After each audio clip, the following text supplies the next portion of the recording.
पुराणों के अनुसार नंदी असल में शिलाद ऋषि के पुत्र थे और शिलाद ऋषि थे ब्रह्मचारी। दरअसल हुआ यूं कि ब्रह्मचारी व्रत का पालन करते करते शिलाद ऋषि के मन एक भय बैठ गया। भय था कि बिना संतान उनकी मृत्यु के बाद उनका वंश समाप्त हो जाएगा। इसलिए उन्होंने अपने वंश को आगे बढ़ाने के लिए एक बच्चा गोद लेने का मन बनाया। मन तो ऋषि शिलाद ने बना लिया, लेकिन दुविधा यह थी कि ऋषि ऐसे बालक को गोद लेना चाहते थे जिस पर भगवान शिव की असीम कृपा हो। अब ऐसा बालक ढूंढने से भी मिलना मुश्किल था, तो ऋषि भगवान की घोर तपस्या में लीन हो गए। लंबे समय तक तप करने के बाद भी उन्हें इसका कोई भी फल प्राप्त नहीं हुआ। ऐसे में ऋषि शिलाद ने अपनी तपस्या को और भी कठोर कर दिया।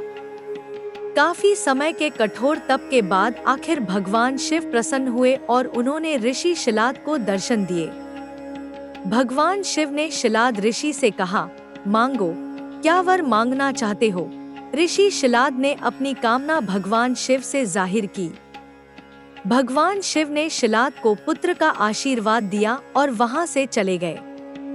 अगले ही दिन जब ऋषि शिलाद पास के खेतों से गुजर रहे थे तो उन्हें वहां एक नवजात बच्चा मिला। बच्चे का मुख बेहद ही मनमोहक और लुभावना था। ऋषि बच्चे को देख बहुत खुश हुए और यह सोचकर इधर-उधर देखने लगे कि इतने प्यारे बच्चे को इस हाल में यहाँ छोड़कर कौन चला गया। तभी भगवान शिव की आवाज आई और उन्होंने कहा, शिलाद यही है तुम्हारा पुत्र। अब तो ऋषि शिलाद की प्रसन्नता का कोई ठिकाना ही नहीं था। वह उसे अपने साथ अपने घर ले आए और उसका लालन पालन करने लगे। देखते देखते नंदी बड़ा हो गया। एक दिन ऋषि शिलाद के घर 2 सन्यासी आए। ऋषि शिलाद की आज्ञा से नंदी ने दोनों सन्यासियों का खूब आदर सत्कार किया, उन्हें भोजन कराया। ऋषि शिलाद के घर मिले इस सेवा भाव से दोनों सन्यासी अत्यधिक प्रसन्न हुए।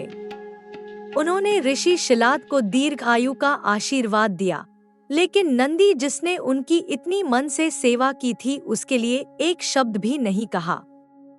सन्यासियों द्वारा ऐसा किए जाने पर ऋषि शिलाद को आश्चर्य हुआ। अपनी जिज्ञासा को शांत करने के लिए शिलाद ने सन्यासियों से ऐसा करने के पीछे की वजह पूछी। तब सन्यासियों ने बताया कि आपके इस पुत्र की आयु बहुत कम है, इसलिए हमने इसे कोई आशीर्वाद नहीं दिया। नंदी ने सन्यासियों की यह बात सुन ली।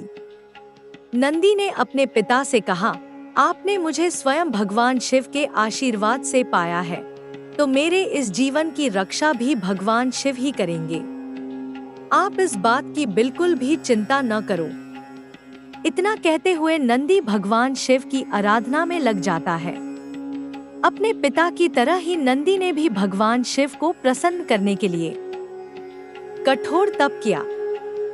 फलस्वरूप भगवान शिव प्रसन्न हुए और नंदी को बैल का मुख देकर अपना सबसे प्रिय और वाहक बनाया। इस प्रकार नंदी भगवान शिव के सबसे प्रिय वाहन बने और समाज में उन्हें पूजनीय स्थान भी मिला। यही वजह है कि भगवान शिव की आराधना से पूर्व उनके प्रिय नंदी की पूजा की जाती है।